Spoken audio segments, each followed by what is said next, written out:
Por eso necesitamos una puerta ahí, que yo no pueda ver más para allá. Bien, hermanos, hemos estado trabajando con respecto a qué es el reino de Dios. Y habíamos hablado de Mateo capítulo 28. Y quedamos el domingo pasado hablando sobre esos tres componentes. ¿Cuántos recuerdan de los que estuvimos aquí? ¿Sí? ¿Sí se acuerdan los tres componentes del reino? ¿Cuáles eran? Número 1. Duro, hermanos. Vamos, el número 1 era ¿cuál? El arrepentimiento, que es para ingresar al reino. El segundo, el nacer de nuevo, el nuevo nacimiento. Y el tercero, trasladados al reino de su amado Hijo. Entonces, con estos tres componentes, y solamente voy a hacerlo en una forma de repaso muy breve para ubicarnos, contextualizarnos.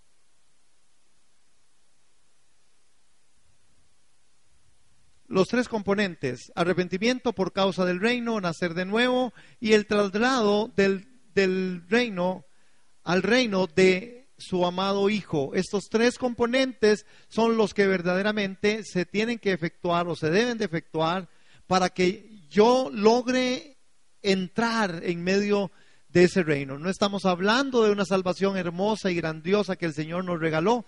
Estamos hablando de algo más, algo que va más allá, algo en lo que les había hablado, iglesia, que creo que es la inquietud, ¿verdad?, que el Señor tiene y quiere para nosotros, de que es ir más allá.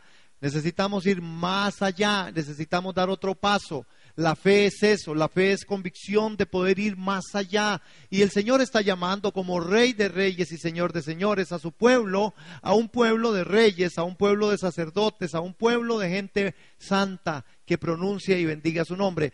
Dijimos que el arrepentimiento tiene que ver con recobrar la sumisión. Hay un aspecto importante en esto, hermano. Hablamos un poquito sobre la autoridad. Recuerdan, hermanos, ¿verdad?, que la sumisión es parte de esto. Hermanos, recobrar la sumisión. ¿Cómo nos hace falta la sumisión a las cosas de Dios?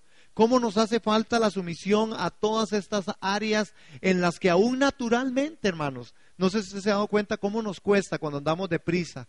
Por ejemplo, si el semáforo está en anaranjadito, ¿verdad?, usted le da gas y pasa, ¿verdad? Hay una forma en la que la sumisión no toma lugar, amén, violando los principios del reino, porque dice que la ley que guardo me guarda, amén, y esa ley que yo guardo me va a guardar. Gracias, hermana.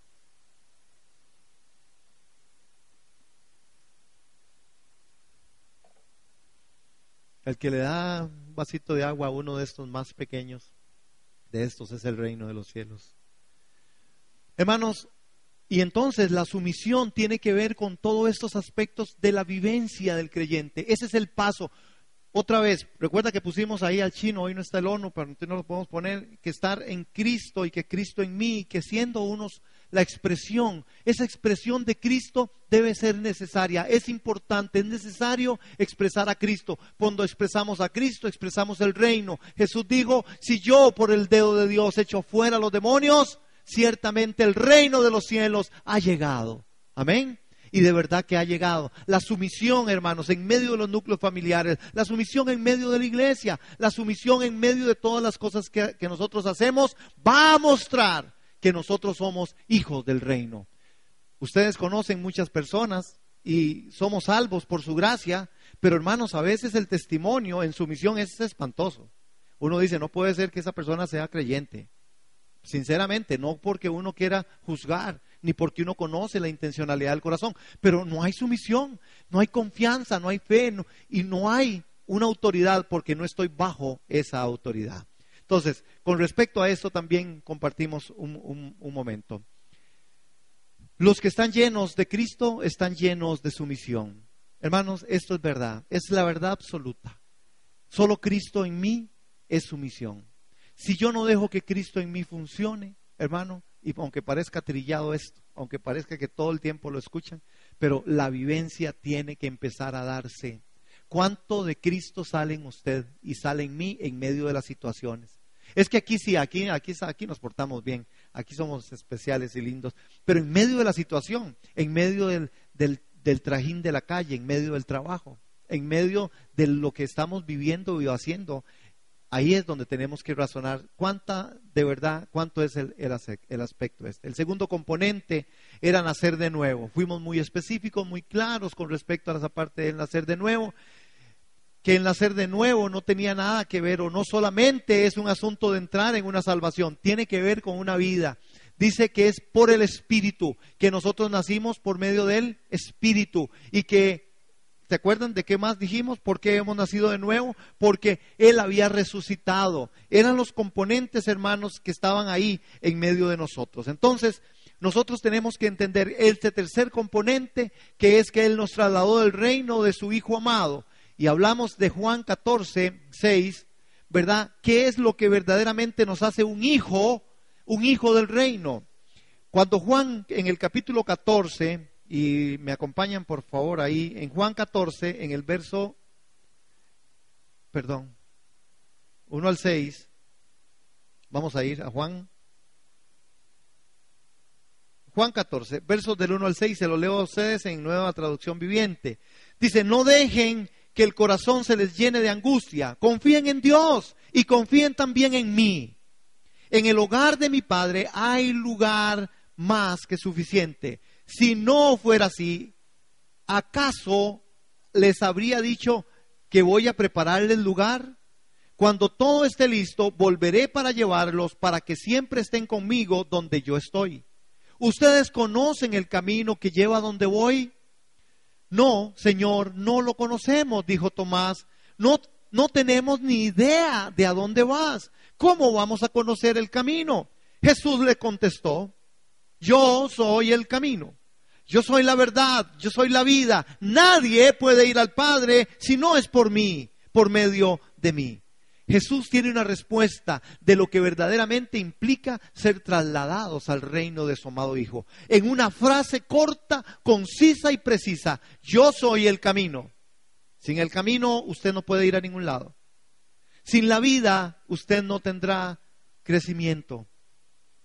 Y la verdad es la que nos reviste a nosotros de esa autoridad. Si yo tengo la verdad en mí, si yo vivo conforme a la verdad de Dios, hermano, yo me puedo confrontar ante cualquier persona, yo me puedo confrontar ante cualquier tribunal, yo me puedo confrontar ante cualquier circunstancia, porque mi verdad y la verdad de Dios en mí me hace libre. La verdad nos hace libre. El traslado al reino de su Hijo amado es lo que para nosotros debe ser camino en Cristo.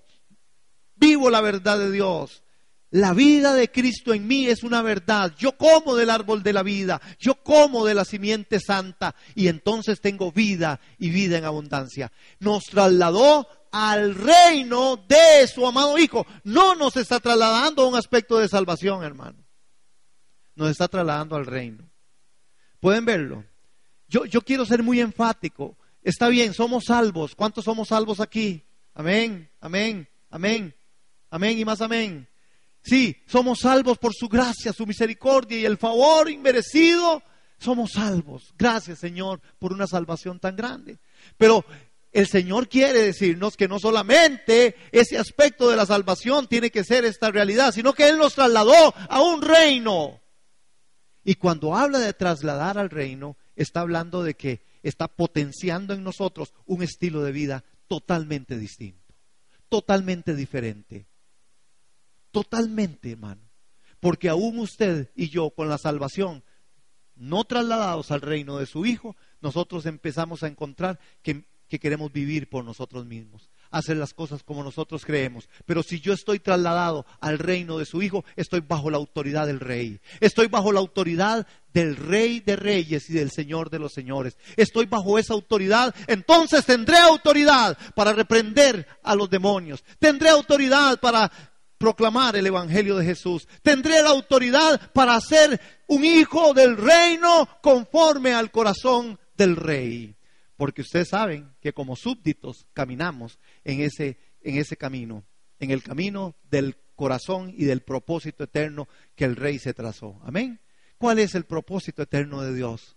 Que Cristo en nosotros sea la esperanza de gloria. El traslado al reino de su Hijo amado. Hermano, uno tiene que empezar a hacer distinción de ser una iglesia ¿verdad?, que está en el camino y una iglesia que ha sido trasladada al reino. ¿Aló? Una iglesia que está en el camino, sí, hay mucha gente salva, gracias a Dios, que está en el camino. Y ahí van, hermanos, declarándose, se declaran iglesias, se declaran hijos de Dios, se declaran, pero hermanos, pertenecer al reino tiene que ver con otra cosa totalmente distinta. Un hijo del reino es aquel que ha sido trasladado. Y Jesús les dijo, no dejen que el corazón se les llene de angustia. Confíen en Dios y confíen también en mí. Un hijo del reino confía en el Padre y confía en la obra del Hijo. En el hogar de mi Padre hay lugar suficiente. Un hijo del reino es el que sabe que el lugar suficiente está en él, está en su regazo, está en el consuelo, está en sus promesas, está en la verdad de él. Y dice que él va a volver para llevarlos, para que siempre estén con él donde yo estoy. El Señor dice a los que son mi pueblo, a los que son mis hijos, a los que son hijos del reino, yo tengo para ustedes algo. Yo voy a volver para llevármelos para siempre, para que estén conmigo y entonces gozarnos. Y dice, para que ustedes estén donde yo estoy. La única forma de entrar al reino de los cielos es entendiendo que es el Rey, el que te viene a traer, te invita a sentarse a la mesa del Rey. Te invita a compartir. Y dice él en la promesa, yo voy a venir por usted. Por usted, por usted, por usted, por usted, por usted, por usted. Porque yo he prometido que yo vengo por los que son hijos del reino. No está viniendo por los salvos, hermano. Y esto aquí es otra vez, gracias a Dios por una salvación tan grande. Pero nosotros tenemos como iglesia que entender que hay un traslado, que entender que hay un paso más, que yo debo pasar, hermanos, que yo debo negarme a mí mismo, tomar la cruz todos los días y seguirlo, la bendita cruz del Señor. La obediencia en medio de esto, hermanos, hará una diferencia de si soy un hijo del reino o si soy solamente una persona que por su misericordia ha sido salvo. ¿Me doy a entender? ¿Sí, iglesia? ¿Sí? Que se me quedan muy serios. Entonces yo digo, ay Señor, ¿qué dije? Hermanos, algo de lo trascendental que nos va a servir en medio de esto es que el Rey tiene memoria de los que temen su nombre. Hermanos, el Rey tiene memoria de los que temen su santo nombre. Cuando nosotros vemos y compartí un poquitito el viernes en la reunión de oración con respecto a Malaquías capítulo 3, en el verso 13 al 17. ¿Saben que Malaquías significa es mensajero del Rey? Sí, Malaquías es un profeta, es un mensajero de Dios. Y cuando nosotros hacemos el estudio sobre el reino de Dios, hermano, debe llevarnos a un examen de lo que nosotros somos, de lo que decimos ser y de lo que aparentamos ser. ¿Me di a entender? Lo repito. Hermanos, una cosa es lo que nosotros somos. Otra es la que nosotros decimos ser y otra lo que aparentamos ser. Para establecer verdaderamente nuestra relación con el Rey en medio del reino, nosotros tenemos que examinar qué dice usted, quién es usted. Pero igual, yo puedo decir quién soy, pero realmente quiénes somos. O a veces, hermanos, es lo que aparentamos ser. Eso es lamentable. Uno no espera pararse en medio de un púlpito, ¿verdad?, en aprovechamiento de la instrucción bíblica y tener que empezar a decir, hermano, que lamentable es que alguna gente piense que es creyente, pero viven como no creyentes. Que lamentable es pararse poder decir, es que hay gente que definitivamente, hermanos, dicen ser, pero no son. Sus vidas se caracterizan por otra cosa, hermanos, que no es el reflejo del hombre que vive en el reino, del hombre que está lleno del Espíritu Santo. El apóstol Pablo se quejaba a la iglesia, a los corintios, y les decía, es que entre ustedes todavía hay murmuraciones, hay detracciones, hay cuentos, hay un montón de cosas que no hacen que el reino de los cielos se produzca en medio de la iglesia. Hermanos, estamos en tiempos adversos y difíciles. Ahora, ¿por qué es que acontece esto, hermanos? En nuestra experiencia llevamos una vida de contradicciones y es debido a que tenemos dos personas viviendo en medio de nosotros. Es decir, tenemos nosotros, hermanos, según el registro bíblico, dice la Escritura que está el que está dentro y el que está afuera. Dice que hay el hombre interior y el hombre exterior.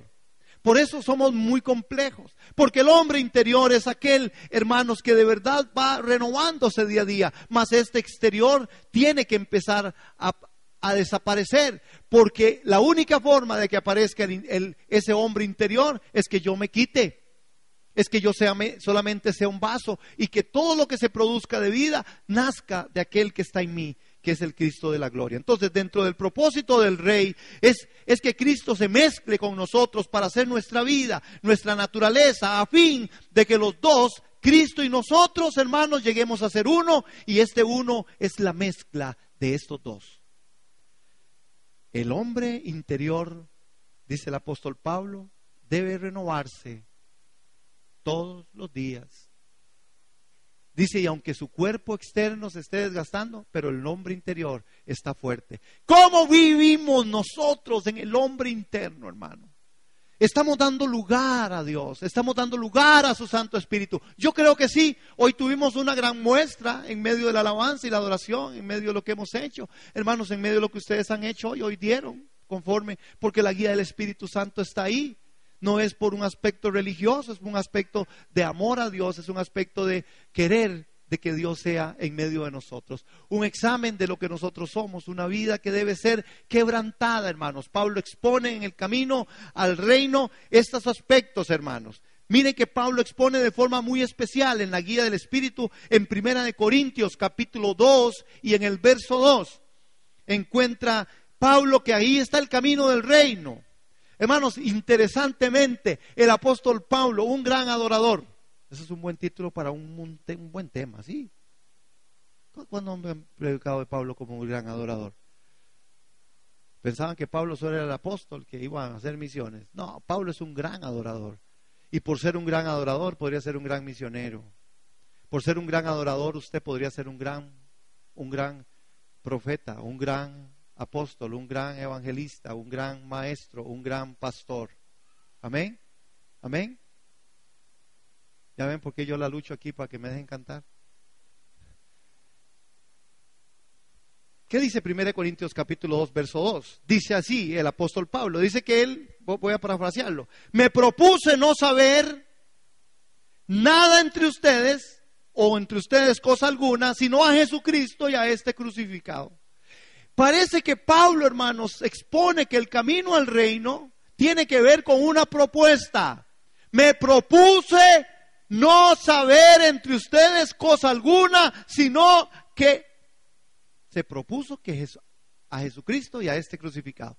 La propuesta de Pablo, hermanos, es un reto para la iglesia de hoy. ¿Qué se está proponiendo usted en su vida, en su corazón?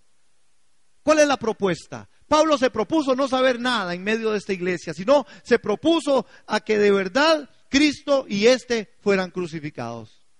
Amén. Amén.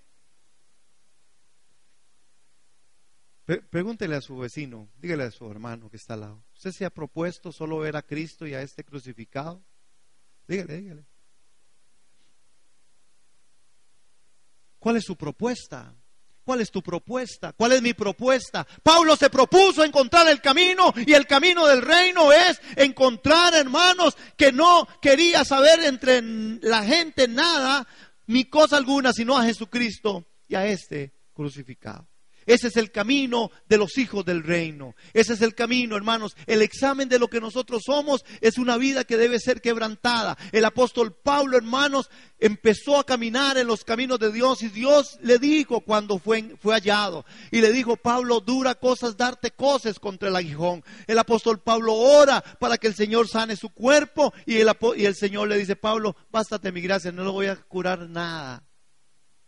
Bástate mi gracia, porque tu debilidad se perfecciona en mi poder de Dios en el reino. Y Pablo, hermanos, el apóstol Pablo pudo sostenerse en el tiempo, hermanos, sobre esa línea. Imagínense que Pablo hubiera sido nada más una persona que no entendía lo del reino.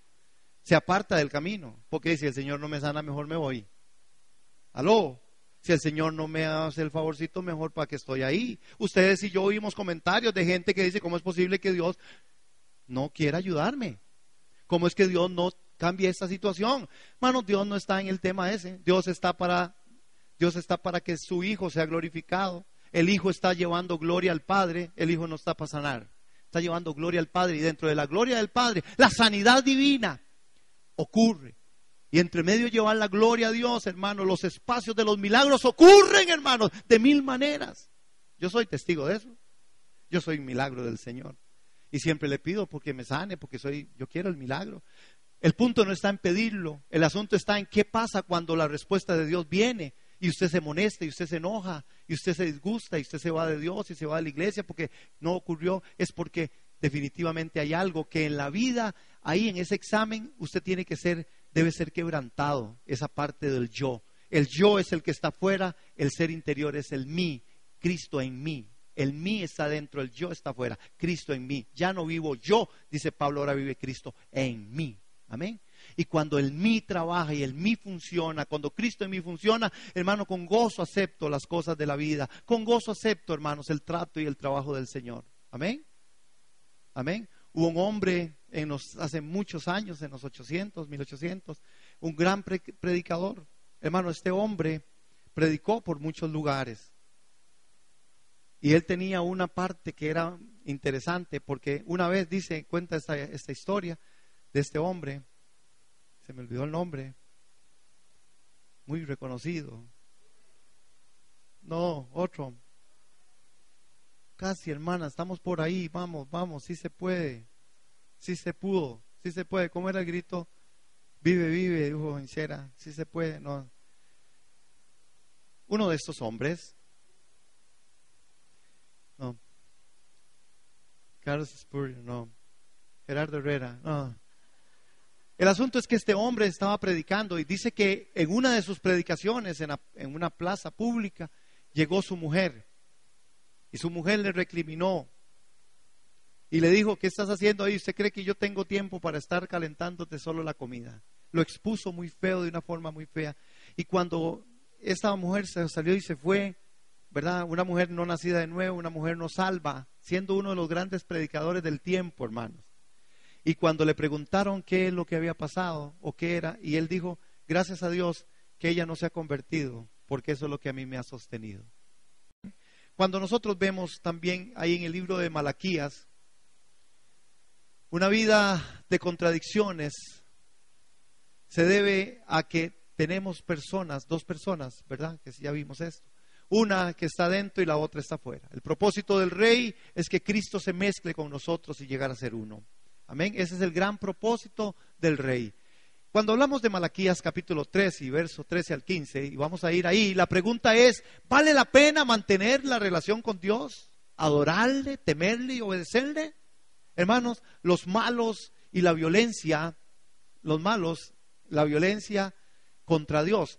¿Qué es lo que está pasando? Llegando al punto de nuestro caminar, no podemos preguntar si toda una vida vamos a buscar hacer la voluntad de Dios. ¿Realmente, hermanos, vale la pena? Si una vida de piedad, de abstinencia, de sacrificio serán consideradas por Dios en algún momento. Hay gente que llega a un momento y dice: Señor, pero ¿para qué me hice cristiano? ¿Para qué di? ¿Para qué vine? Si al final vea qué desastre, vea cómo estoy. Hermano, esto no debiera ser en los hijos del reino. Malaquías, el joven profeta, hermanos, que selló el Antiguo Testamento, fue testigo de que una generación apática y falta de pasión por Dios, con un pueblo infiel, sacerdotes infieles, olvidadizos, o mejor dicho, absolutamente indiferentes, hermanos, a la ley de Dios, inconsecuentes, inmorales, una generación de gente que conocía la religión técnicamente y que tanto ejercerla habían perdido la visión, habían perdido la pasión, hermanos, habían perdido todo eso respecto al servicio a Dios. Una generación que hacía mal, pero estaba tan inmersa en ello que no distinguía la envergadura de su maldad. Esto es como el periódico de hoy. Hay tal maldad, hermano, que ya aquí no nos escalofriamos por los muertos. Porque apareció aquel muerto por allá, 5 balazos al otro lo secuestraron, al otro lo robaron, al otro lo mataron. Aquí ya esto es de todos los días. Hermano, no hay algo que el pueblo de Dios, nosotros necesitamos estremecernos en nuestro espíritu y clamar a nuestro Dios como hijos del Rey, hermanos, y poder decir: Señor, ¿qué está pasando con esta generación? ¿Qué está pasando con esto, hermano? ¿Por qué la maldad está ahí? Está escrito que irá en aumento, pero sin embargo, hermanos, también tenemos armas y recursos como hijos del reino. Dios, hermanos, se queja en medio de su pueblo que hay hombres violentos que banalizan al servicio de Dios, cuestionan si realmente vale la pena entregarse a una adoración total. Hermano, pues una adoración total significa total rendición, total obediencia, total disposición. Pero estos hombres se preguntan, ¿qué provecho hay en dos cosas principales que son la base de la vida del reino? Están ahí en 13. Él dice, ve, pero ¿qué es lo que está? ¿Quién lo leyó ahí? Ese verso 13, duro ahí, doña Vivi.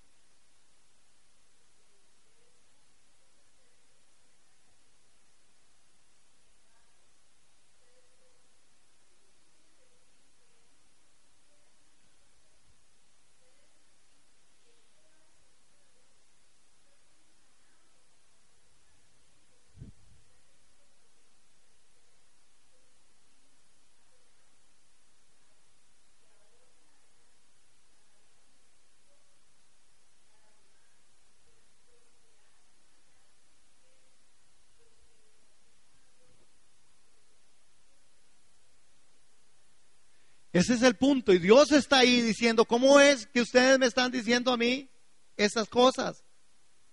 Hermano, ¿usted cree que usted pudiera decirle eso a Dios? Como los que escriben Malaquías. ¿Le habremos dicho algún día a Dios nosotros algo parecido? Examinémonos, porque a veces yo escucho dentro del pueblo de Dios, hermanos, esta misma queja. ¿Para qué servirle a Dios? ¿Para qué estar en el servicio, en la iglesia? No, hombre, ¿para qué? ¿Para qué? Esos son de la argolla. ¿Para qué? ¿Para qué servir? Hermanos, no hay un deseo por el servicio, no hay un deseo de desgastarnos en el reino. Entre menos hagamos es mejor. Hermanos, dos cosas, porque ellos decían, ¿qué provecho hay de estar sirviéndole a usted, Señor? En dos cosas principales que son la base de la vida del reino, esta gente fallaron. Guardar la palabra de Dios, considerarla como regla para nuestros actos. Si nosotros no guardamos la palabra de Dios y no la consideramos como regla para nuestros actos, hermanos, nosotros no estamos apuntando bien a ser hijos del reino. Lo segundo es que este hombre exterior sea quebrantado. La única forma en que nosotros logremos es doblar nuestra rodilla y nuestro corazón delante de Dios, quebrantarnos en nuestro corazón. Y saber que Él sí es el poderoso, el majestuoso, el que merece gloria. Para que el hombre interior de verdad tome lugar. Hermano, no podemos ser tibios porque no hay una recompensa inmediata. No debemos ser mediocres porque todo el mundo lo es, hermano. Quizás todo testifica que Dios es indiferente a nuestra realidad, pero Él está oyendo y registrado cada una de nuestras acciones e intenciones. Entonces, ¿vale la pena ser como el soberbio? No vale la pena, hermano, y le vuelvo a plantear el tema y el punto. Hermanos, Dios registra cada una de nuestras acciones y de nuestras intenciones. Así es como se ve en este libro de Malaquías, cómo Él está ahí. Dos aspectos, los importantes de los hijos del reino, ¿verdad? Guardar la palabra, que sea una regla para nuestros actos y que el hombre exterior sea quebrantado para que el hombre exterior tome control. Los justos de los cuales Dios tiene memoria. Vean verso 16 en el tema de Malaquías. ¿Qué dice Malaquías capítulo 3, verso 16? ¿Perdón?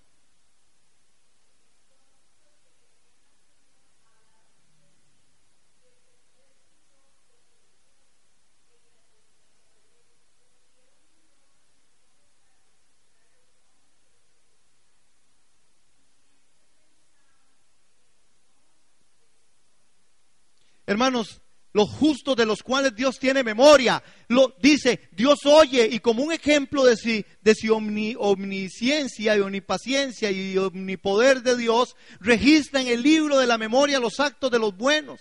Esta imagen, hermanos, es una imagen que a nosotros tiene que cautivarnos. Hermanos, Dios conoce quiénes son los justos. Dios escribe sobre los justos. Dios escribe y oye, hermanos, todas aquellas cosas, hermanos, de los que Él llama los justos, de los que Él llama su pueblo, de los que Él llama aquellos que han estado hablando bien de Él. En el libro de los Salmos se recoge, hermanos, ahí ya no se ve, ¿verdad? Bueno, sí está como borroso, no sé qué pasa, pero bueno, una lista de honor, hermanos, es donde están todos los que temen al rey. Dios los... Ya no veo.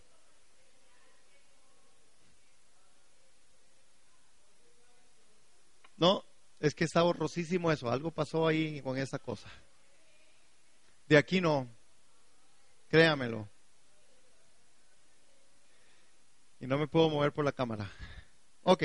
Sin embargo, la Escritura habla en Éxodo capítulo 19 y en el verso 5. Ahora pues, si dieres oído a mi voz y guardares mi pacto, vosotros seréis mi especial tesoro. Y sobre todos los pueblos, porque mía es la tierra toda, o toda la tierra. Hermanos, la lista de honor están todos aquellos que temen al Rey. Y hermanos, y para los que piensan en su nombre, aquellos que le han honrado con su corazón, aunque no ven la recompensa en el mismo momento, Dios sí sabe y anota y apunta las cosas. ¿Cómo es que Dios está trabajando con su pueblo? Dios está dando, y el reino de Dios se mueve sobre estas áreas. En Isaías, en el capítulo 44, verso 15, hermano, 49:15, dice: ¿se olvidará la mujer de lo que dio a luz para dejar de compensarse del hijo, de compadecerse del hijo de su vientre? Aunque olvide ella, yo nunca me olvidaré de ti. Hermano, ¿quién quiere agarrar esa promesa?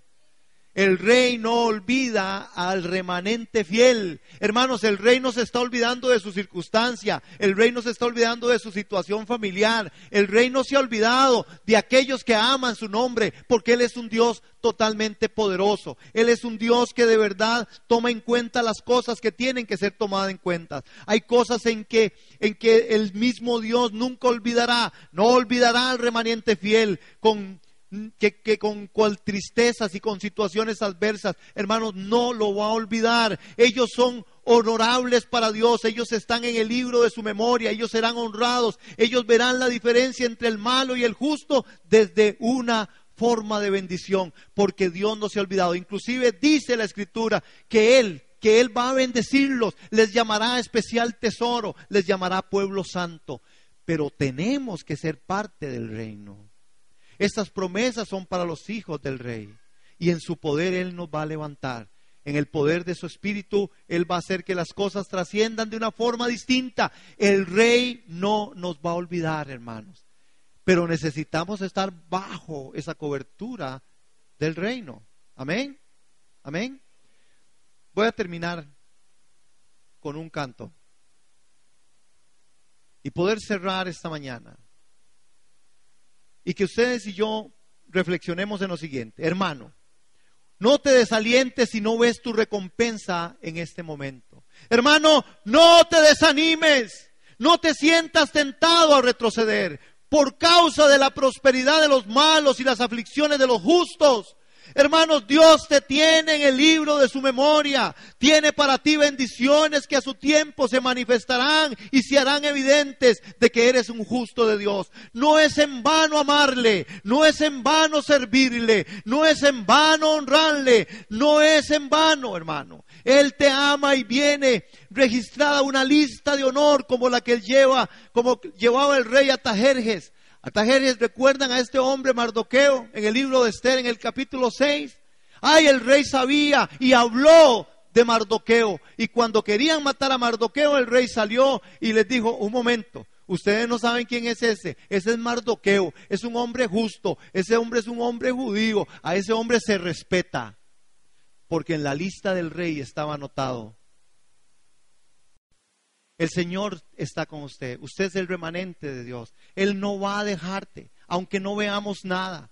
Para usted, hermana, para usted, para Edguita, para su familia, para los que estamos aquí, para Nati, para mí, para mi familia, para Angie, para Ernesto, para don José Severino, para los que estamos aquí, hermano. El Señor, para Francini, no va a tardar, para Mori, no va a tardar. Él sí sabe, hermano. Él no nos ha dejado, iglesia. Él es poderoso para guardarnos en el vínculo más profundo. Y ninguna arma forjada prosperará, hermano, porque nuestro Dios es nuestro Redentor. Él es Jehová, el Rey de los ejércitos. Amén. ¿Cuánto le dan gloria al Señor? Amén. Vamos a terminar con ese canto. Póngase en pie, hermano. Y vamos a decirle al Señor lo que realmente Él es. Amén. Amén. Dele ese aplauso al Señor. Dígale: gracias, Señor. Gracias por tu espíritu. Gracias, Señor, porque tú eres un Dios bueno. Amén.